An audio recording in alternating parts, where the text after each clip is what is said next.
বলেছিলাম যে গতিবেগের সাথে সময়ের সম্পর্ক হচ্ছে ব্যস্ত, আর গতিবেগের সাথে সময়ের দূরত্বের সম্পর্ক হচ্ছে সরল। তাহলে গতিবেগের সাথে সম্পর্ক দূরত্বের সরল, গতিবেগের সাথে সময়ের সম্পর্ক ব্যস্ত। হ্যাঁ, এবার তাহলে এই ফার্স্ট যে অঙ্কটাকে নিয়ে আমরা আলোচনা করেছিলাম, অঙ্কটা কি ছিল বলো তো একবার? তাহলে অঙ্কটা বলো তোমরা, অঙ্কটা কি পড়েছিলাম এবার বুঝে গেলাম। আমি অঙ্কটা একটু পড়ে শোনাচ্ছি তোমাদের, যে অঙ্কটাতে তোমাদের অসুবিধা ছিল। প্রথম অঙ্কটা বলছে একটি ট্রেন তার স্বাভাবিক বেগের 2/5 অংশ বেগ নিয়ে চললে কোনো এক জায়গায় 15 ঘন্টায় পৌঁছায়। যদি ট্রেনটি তার স্বাভাবিক বেগে চলে তাহলে কতক্ষণে পৌঁছাবে? তাহলে আমরা দুটো জিনিস লিখব।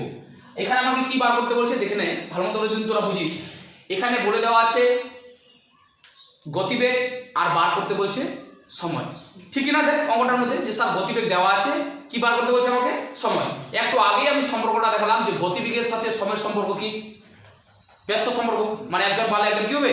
কমবে। তাহলে আমি ধরে নিলাম বেগটা লিখলাম এখানে বেগ, আর এখানে নিচে রাখলাম সময়। মন দিয়ে কথাটা বুঝবি, একবার বুঝে যাবে। এই ধরনের অঙ্কগুলা সম্পর্ক দিয়ে আমরা করলে আমাদের খুব তাড়াতাড়ি অঙ্কগুলো হয়ে যাবে। প্রথমে আমি আসল বেগ লিখলাম, কি বেগ? আসল, প্রত্যেকটা জিনিস আসল থাকবে। এদিকে লিখলাম নকল। তাহলে যিনি বেগটা নিয়ে যাচ্ছেন তিনি বলেছে 2/5 অংশ বেগ নিয়ে যাচ্ছে। হ্যাঁ, এই বেগটা নিয়ে যাচ্ছে।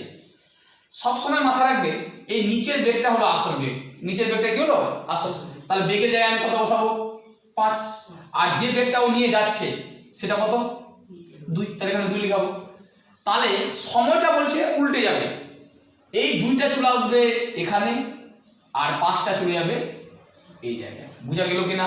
এর আগেও আমরা এরকম অঙ্ক করেছিলাম, করেছি একদম সেম টু সেম প্রসেস, প্রত্যেকটা জিনিস একই রকম সহজ। এবার বলে দিচ্ছে এই দুই বেগ নিয়ে যায়, এই বেগটা নিয়ে যদি যায় তার কত ঘন্টা সময় লাগছে? বলে দিচ্ছে আমাদের 15 ঘন্টা। দেখ বইয়ের মধ্যে বলে দিচ্ছে, বলেছে। আবার বইয়ে বলেছে আমাদের 15 ঘন্টা, 15 আওয়ার্স। কিন্তু আমার আমার আমার ভাষায় আমি কত পেয়েছি? 5 ইউনিট।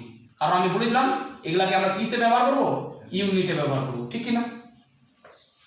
একবার বলবো না? বুঝা গেছে? সবার বুঝা গেছে? কারণ স্যার এটা হলো ওই গাড়িটার বেগ, তাহলে ওই গাড়িটার বেগ যদি এইভাবে যায় তাহলে সময়টা এইভাবে বার হবে আমাদের বলেছিলাম। তাহলে এটা আসবে নিচে, এটা যাবে নিচে।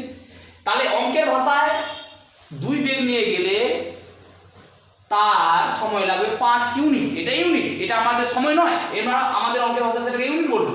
এই 5 ইউনিটটাই উনি বইয়ের মধ্যে বলে দিয়েছে কত ঘন্টা? 15 ঘন্টা। তাহলে বলো 1 ইউনিট সমান সমান কত আসবে স্যার?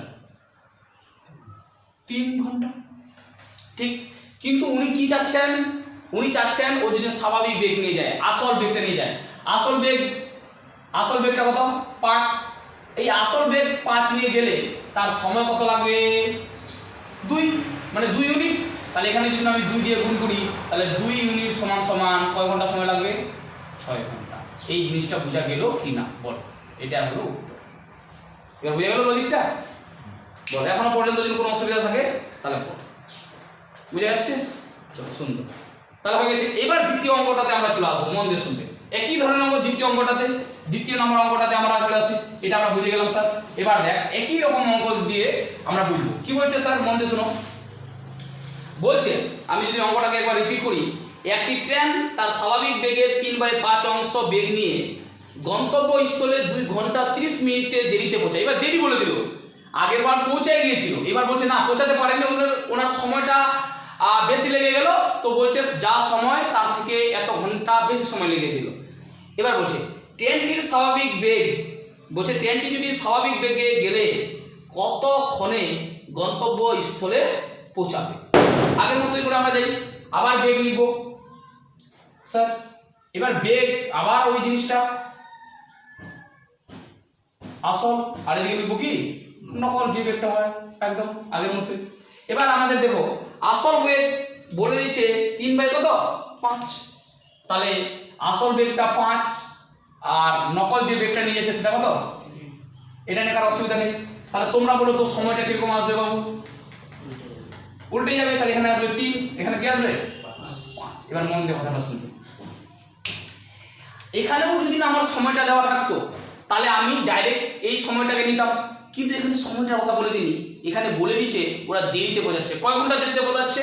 বলে দিচ্ছে 2 ঘন্টা 30 মিনিট। কয় ঘন্টা 30 মিনিট? 2 ঘন্টা 30 মিনিট। তাহলে তোমরা বলো, আমি যদি সম্পূর্ণ জিনিসটাকে আসলে বলো তো 2 ঘন্টা 30 মিনিট মানে কত মিনিট রে বাবু? 2 আওয়ার 150। তাহলে একদম আমরা জানি 150 মিনিট স্যার, ঠিক না? এর মন দিয়ে শুনো, কথাটা বুঝবে। আসল বেগ নিয়ে যদি ও যেত তার এর সময় লাগতো 3 ইউনিট। এটা ইউনিট, বারবার কথাটা বলছি, এটা ইউনিট। আর যদি নকল বেগ নিয়ে যায় তার সময় লাগে কতটা? 5 ইউনিট। তাহলে এদের মধ্যে ডিফারেন্সটা কত? 2 ইউনিট। কার কার বুঝে গেল না বলে এখানে? এইটাই তো দেরি হওয়া মানে কি? আমি একটা লোক, আমার যদি আমি অরিজিনাল বেগ নিয়ে যেতাম আমি 10টায় পৌঁছে যাচ্ছি, ঠিক? কিন্তু আমি নকল বেগ নিয়ে যাওয়ার জন্য আমার সময় লেগে গেছে, আমি 12টা 30 মিনিটে পৌঁছাচ্ছি, ঠিক কি না? তাহলে সময়ের পার্থক্য এখানে কয় ঘন্টা হলো? দেখ, 2 ঘন্টা 30 মিনিটে, ঠিক না? তাহলে এই যে 2 ঘন্টা 30 মিনিট আছে, এটাই হলো সময়ের কি পার্থক্য। এটা হলো বইয়ের মাধ্যমে সময়ের পার্থক্য। আর আমরা এখানে বার করলাম আমাদের অঙ্কের মাধ্যমে সময়ের পার্থক্য। তাহলে এই দুটো এক হবে না আলাদা হবে? এক হবে। সবাই বুঝে গেছে? তাহলে আমি বলতে পারি এই যে 150 মিনিটটা আমি বার করলাম, এই 150 মিনিটটা 2 ইউনিটের মান দেওয়া আছে। কার কার বোঝা গেল না বলো এখানে পর্যন্ত প্রশ্নটা? সবার বোঝা গেছে? তাহলে বলো 1 ইউনিট সমান সমান কত আসবে স্যার? আমি বলতে পারি 75 মিনিট, ঠিক কি না? বুঝা গেল সবার? এবার স্যার আমি যদি সুন্দর করে একটা জিনিস বোঝাতে চাই, কি স্যার? আমাকে বলছে, উনি প্রশ্নটা উনি বলে দিয়েছেন যে যদি ট্রেনটি তার স্বাভাবিক বেগে যায়, স্বাভাবিক বেগ কোনটা স্যার? এই যে 5। তাহলে ওর কতক্ষণ সময় লাগবে? এটা 3। তাহলে একে আমি 3 ইউনিট বানাবো। 3 ইউনিট যদি বানাই তাহলে দেখ একেও 3 দিয়ে গুণ করব। 5 × 15, 5 হাতে 1, 7 × 21 আর 1 22। তাহলে এত মিনিট, ঠিক? তাহলে আসলে আমাকে কতটা সময় লাগবে? এত মিনিট। এবার আমি যদি এটাকে ঘন্টায় পরিণত করতে চাই তাহলে আমাকে সাইডে কি করতে হবে? ভাগ করতে হবে। তাহলে তার সময় লাগবে, সত্যি করে লিখে দিই, তার সময় লাগবে। তুমি যদি ভাবে নাও যে এটাই উত্তর, তাহলে এটা উত্তর লিখে দিতে পারো। এবার যদি ঘন্টায় নিয়ে যাও তাহলে 225কে 60 দিয়ে ভাগ করবো, তাহলে ঘন্টা হয়ে গেল। এবার ঘন্টা হয়ে গেলে দেখো 5 দিয়ে কাটো, 12 × 5 = 60, 5 × 4 = 20, হ্যাঁ, 5 × 5 = 25। আবার 3 দিয়ে কাটো, 4 × 3 = 12, হ্যাঁ, 15 × 3 = 45। তার মানে আসলো 15/4। এটাকে তুমি যদি ভাগ করো তাহলে আসবে 3 পূর্ণ 3/4। বলো এই পর্যন্ত কোনো অসুবিধা আছে? কোনো অসুবিধা আছে? তাহলে করে নাও তাড়াতাড়ি।